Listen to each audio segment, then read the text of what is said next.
Welcome back to Curiosity, Not Judgment. My name is Birga. And I'm Gary.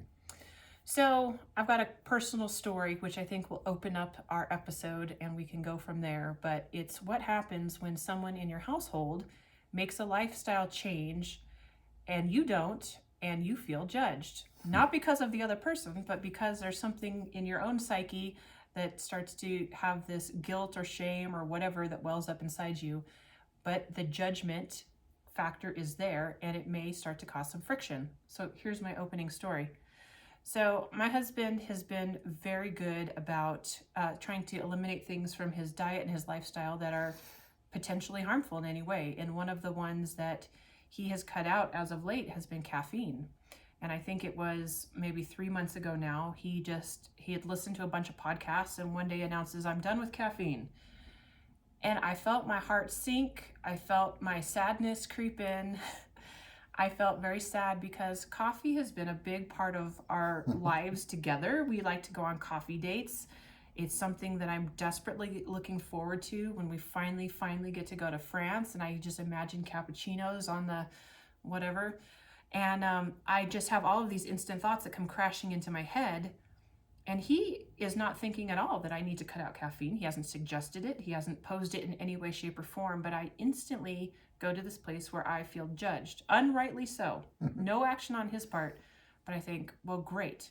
Now I got to do it too. And if I don't want to do it, then I'm a loser, whatever.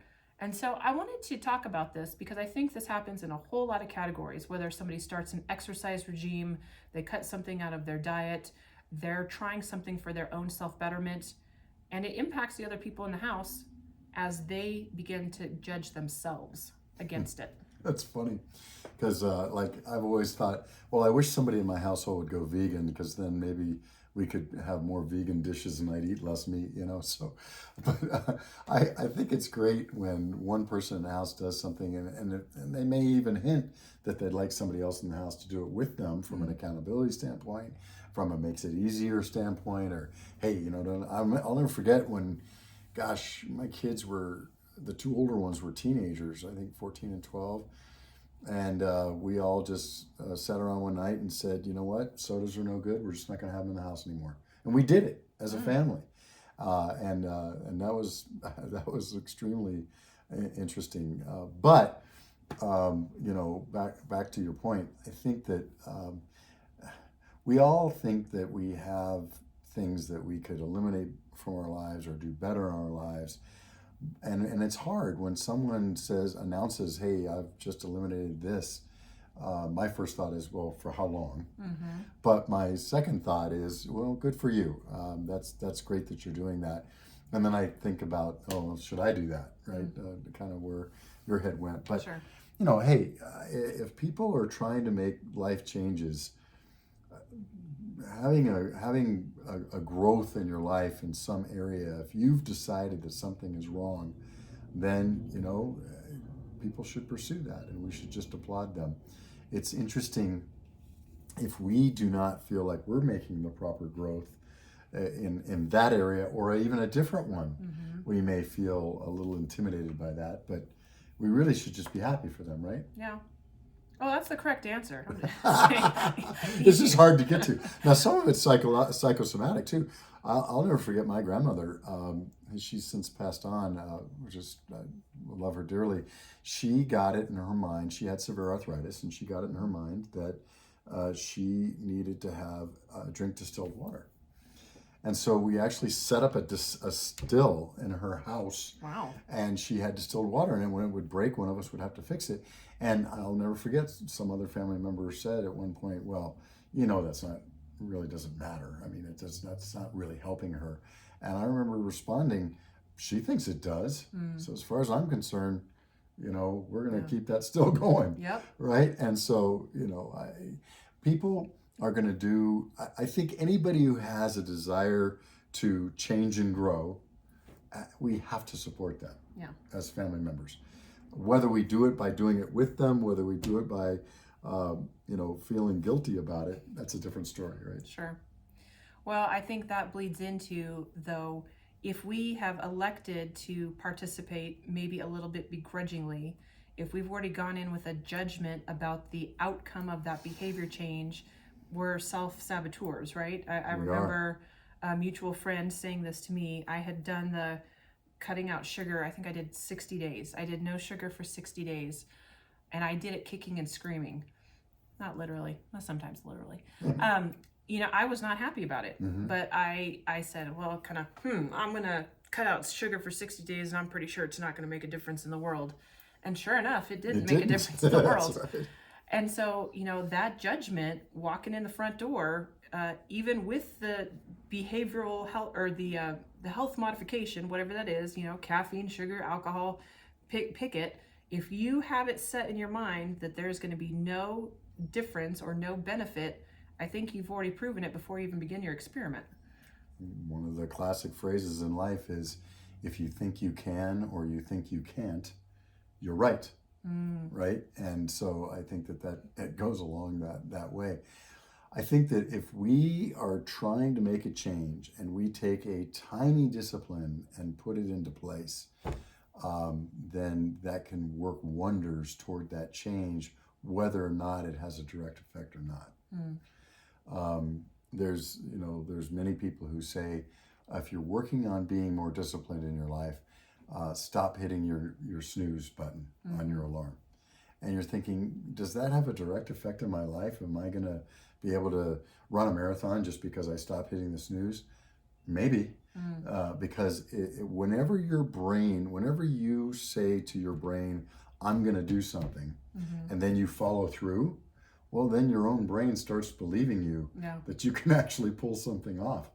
So there's lots of reasons for doing little changes in your life. As a matter of fact, one could argue that doing a little change is much more effective than a big change, because a big change has a much less likelihood of actually sticking. Interesting. I want to go back to the story about your grandmother for a minute. And, she believed it would help her arthritis, and so it did. What happens if you've got, whether it's somebody in your immediate household or just somebody in your circle, that they're making a choice that ends up being a very costly investment, a piece of equipment, or I was going to say machine. I don't know. I can't think of an example of that, but they're willing to put forward a lot of money that maybe is a big struggle for them because they believe this thing or this, device is going to help them. How do you navigate that without letting your judgment cloud the situation, but also trying to help somebody make sound financial decisions who maybe need some guidance? I think we have to let that go, and I'm saying this more to myself than anyone else, because I do that all the time. I judge people for, well, what are you doing buying that when you can't afford this? But we have to let it go. The metaphor I'm thinking of, just the other night, someone said to me, "I've never met a metaphor I didn't like." Metaphors are very important, I think, in the way we think about things. But the metaphor for me is, I've finally gotten good at meditation.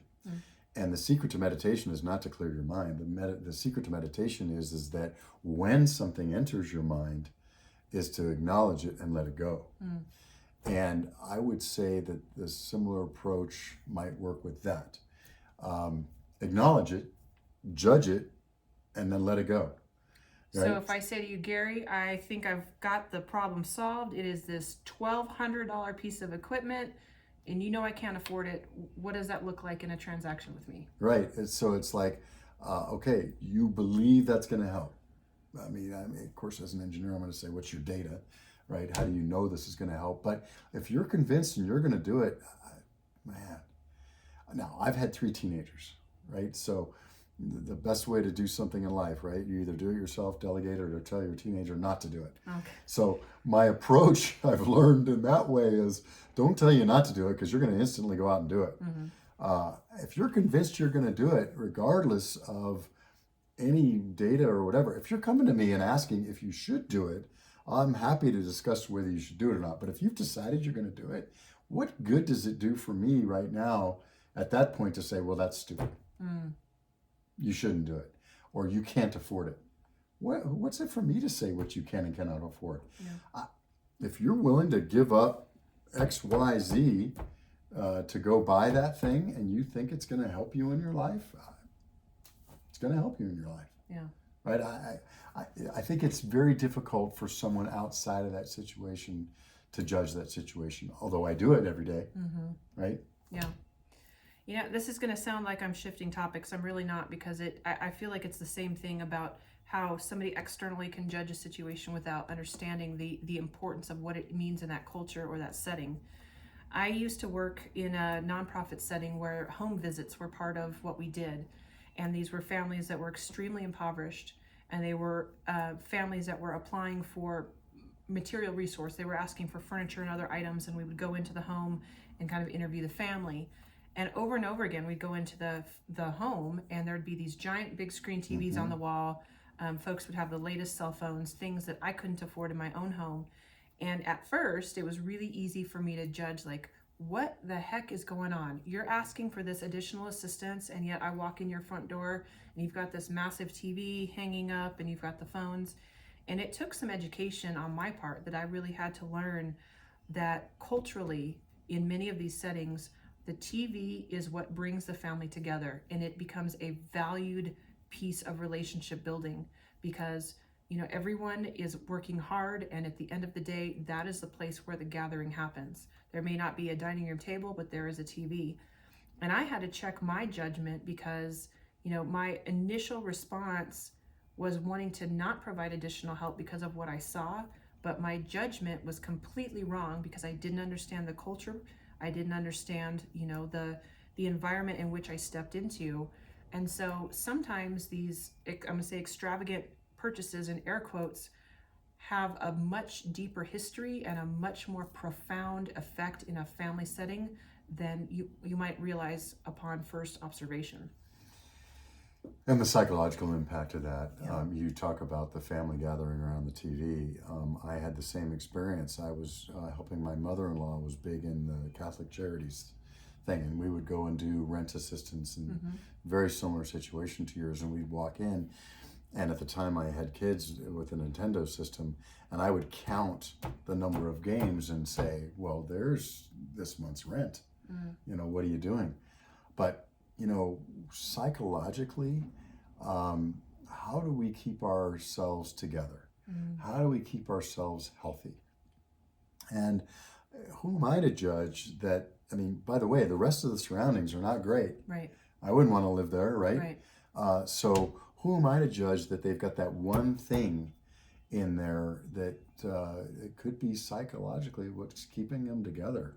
Yeah. At least we have this one thing.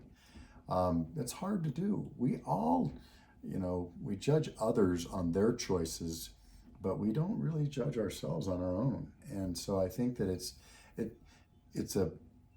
not necessarily a helpful or useful place to judge others' purchases in that regard. Absolutely. So I think this one, kind of just this conversation was birthed very naturally, but I think it's a really important one. And I think it's an area where we all can fall into judgment really, really quickly. It's observing, what somebody has in their home or what somebody doesn't have in their home when you've gone in for the first time, or coming into a setting where, maybe you are of a different culture, you're of a different ethnicity, fill in the blank of whatever the difference is. And it's very easy to make a snap judgment based on appearances of what there is, and again, what there is not, because we don't understand the backstory. And I think if we can go in curious and have that really be our genuine posture, that gives us opportunity to not just learn about that particular family, but maybe even the larger community. And so I have to think through what would be some honoring questions that one might ask in that situation. Yeah, and the honoring questions would be ones that get you the answers of, well, we can't afford much, but we really enjoy coming home on a Tuesday night and watching this show together. And then we do a debrief and we talk about the different characters, and it really adds a lot to our lives. And so that's and I hadn't even thought about that until you said it, because I've had the same thought about big screen TVs. But I think the curiosity part is not necessarily the specific question. It's the motivation and the attitude that they've made this choice, and I'll bet there's a good reason that they did. Yeah. I'm finding it very interesting. Not, I don't mean in an intellectual way, but just in a being human way. I'm finding it more and more interesting to learn about cultures and why people do what they do, and how I'm understanding how isolating my thought life is when I think everybody should act and behave the way that I am accustomed to, and how it really robs us of the richness of the diversity of people on our planet. And, walking into a home that has a very pungent smell because of a cooking spice, or walking into a situation where you just don't understand, or something just doesn't sit right with you because it's not the way that it happens at your home, to stop that thought process. And we've kind of gone through that, the stoplight approach. Red light, stop the thought in its track. Yellow light, let's sit on it for a minute. Let's clear the intersection, so to speak. Let's figure out why that thought is so pervasive. And green light, let's find a way to move forward in relationship, in honoring questions, in genuine curiosity, to get to know the family, the individual, the circumstance better. And I think that gets back to what we were talking about earlier with acknowledging the judgment. I don't think that we can stop ourselves from judgments, but we do need to be aware that we're judging all the time and be able to let them go, and be able to think, okay, I had that judgment. It's probably not useful in this situation. Let's let that go. Now, can I be curious? And what can I learn from this situation? Because, realistically, whenever I pause and think about that, I can learn something from any situation I'm in, from any person that I encounter, from any group that I encounter, from any viewpoint that I encounter. I can learn something. And if you have the attitude of, you know what, these are smart, intelligent, valid people, and they've come to this conclusion. And so I need to understand how they got to that conclusion, is, much better than just, oh, well, they're stupid. It's not useful or helpful in the situation, especially if you want to have a long-term relationship in that situation. I suppose you could justify that if this is just a single moment in time and you're never going to be in that situation again, that you don't have time to be curious and you can just judge it and leave, I guess. But probably to your detriment, though. Probably to your detriment. There might have been a nugget in there that could have added value in your life if you'd have picked it up. I know that you have done a lot of work with international students over the years, and have had, probably dozens of different ethnicities, welcome to your home to have meals around your table. Have there been some moments that you can think of where there was maybe some culture clash, student, to another, not understanding why they do what they do, not understanding, the ways in which they eat or they celebrate, or, fill in the blank, that you've been able to experience and walk through at your dining room table? It's been fantastic. It's myriad. You keep your house way colder than we do. You keep your house way warmer than we do. We keep, you eat with your utensils differently than I do. Everything, from eating with hands to, we would never eat with our hands, and what's this pizza thing? Where's my knife and fork? That's been one of the joys of having international students here and in the home. And we would have Thanksgiving and have, count up 14 different nationalities in the room at one time, and watching people laugh together and learn each other, etc. Just this last Christmas, we had a white elephant exchange. And this was a smaller gathering, but it was my wife's class, which is an international class at UNM, and there was probably 8 different countries represented in the room, and just the different ways that they would do things. We went around the room and asked how they decorated for Christmas, and one person's first question was, "What's Christmas?" Right, and so it was a fantastic. We just laughed. We had such a good time. In a curious way. How do you do things? How do you do things? What is this? Some of them had never seen a Christmas tree before, and didn't understand, why would you put lights on a tree? What? And so it was just a fantastic time. I think now that environment was set up for curiosity. And so But how often could we set up an environment for curiosity and we just don't bother? I think that's a valid question. So, I mean, maybe you've got neighbors 2 doors down that have been there for 10, 15 years and, they're a different ethnicity and you don't understand why they do what they do. How do you begin to have a atmosphere of curiosity to approach them, to begin to be neighbors, to begin to ask some of those questions, but it starts with a willing heart. It does. And you know what? When we first moved into this house, we started having a June, every start of the summer barbecue here at the house. And the last 2 years, to the detriment of our neighborhood, we've not done it because of COVID. And so I can't wait to do it again this year. And I can't, and my wife's parents are flying in and spending a month with us, and I want to do it during that month, and so that they can meet all of our neighbors. And we still know a few of them and still see them at the mailbox, so to speak, but I can't wait to meet. We've had a couple of changeouts, Sure. right, of houses, so I can't wait to meet the new neighbors and to see the different cultures and see who's moved in and who's not, and et cetera. It's going to be a great time. But again, that's coming in with a mindset of curiosity. And I'm sitting here convicting myself as we talk about how many times, how enjoyable that is, but how come I don't apply that to situations that I don't like? What if I was just a little bit more curious in that situation? Could I turn that into a situation where I did laugh and grow and like it as opposed to not like it? And I know, as two Caucasians, this is sounds like a phony question, and I don't mean it this way at all. But if one of you listening finds yourself, you are in the place of being judged because of your culture, because of your ethnicity, I'm wondering, is there some guidance that we can think of in how to engage with people that have been in a challenge, in that relationship, that they've come across judgmental, and maybe you don't want anything to do with those people. And what could we do to suspend that judgment or the feelings of being judged, which sometimes are very real. Oh, for sure. Don't want to discount that at all. But sometimes are not. Sometimes it's perceived, and sometimes it's exaggerated because of our perceptions. And not discounting any part of the reality at all, but what can we do to make the situation better and to ignore and forgive and move on?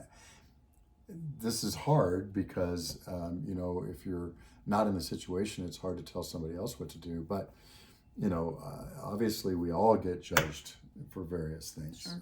I'm judged, all the time in more subtle and minor ways for being a provisional thinker. But what can we do to just cast that aside and have the relationship anyway? Yeah. And are we responsible for that? I think it's a valid question. Well, I think largely the answer is no. We're not responsible for anyone else's judgment on us, but I think we can be proactive in maybe thinking through some of those areas in which we are being judged, and can there be I don't know, even comedic outlet for, like, I'm stumbling over my words. I'm trying to think of exactly what I'm trying to say.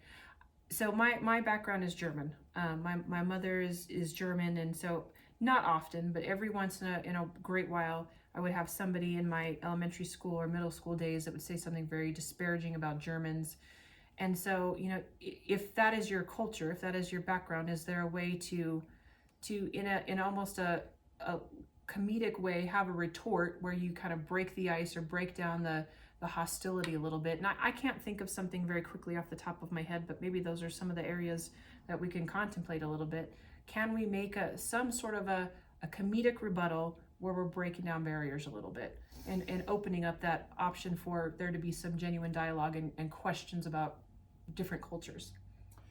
When I'm being judged, and it's never fun, I know that if I'm going to start acting differently and I become a different person, then that person has won. And so the more we can remain true to ourselves and act the way we would act anyway in a given situation, the better. And I do think that we can work on how much we're offended. It's very much a big deal, I think, in our culture to be offended. And I think, this is a delicate subject, but do we get offended? And we just had Will Smith, right? That whole situation happened as we sit here in April of 2022 at the Oscars, and it's curious to me that there was people. It almost became a Team Will and a Team Chris thing out, the next day, and I think people have thought that through now. But what I think we can all evaluate and be intentional about what we want our response to be based on our values in any given situation. Yeah. I think when we react, we could get ourselves in trouble, and we might think later, I wish I hadn't done that. If we respond based on our values and try to think of our own authentic self and what we would do in a given situation, sometimes the response is absolutely appropriate. And other times, it could be something different. So I think we just have to decide that for each our own selves. Well, so agree, disagree? We'd love to hear from you. Curiositynotjudgment.com is our website. You can scroll down to the bottom and you'll find a contact us form right there. Like to know what you're thinking after hearing this episode. So curiositynotjudgment.com. We will leave it there for you to weigh in on. So until next time, we'll see you then. Take care.